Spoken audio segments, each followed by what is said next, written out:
আমরা জানি মহালয়া, এই মহালয়া শব্দটা মানেই সকালবেলায় একদম কাক ঢাকা ভোরে উঠে মহালয়া শুনতে হবে, তারপরে পিতৃপুরুষের উদ্দেশ্যে তর্পণ করা এবং মায়ের মর্তে আসতে আর মাত্র কটা দিন।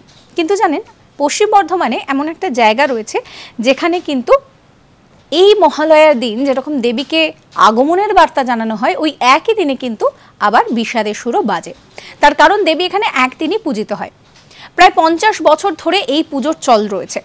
যে জায়গার কথা বলছি সেটা হচ্ছে হীরাপুর থানার অন্তর্গত ধেনুয়া গ্রামে, সেখানে ঠাকুর বাড়ির পুজো। এই পুজো 1973 সালে প্রথম শুরু করা হয়েছিল এবং এই যে পুজো শুরু করা হয়েছিল কালী কৃষ্ণ সরস্বতী, তার হাত ধরে এই পুজো শুরু হয়েছিল।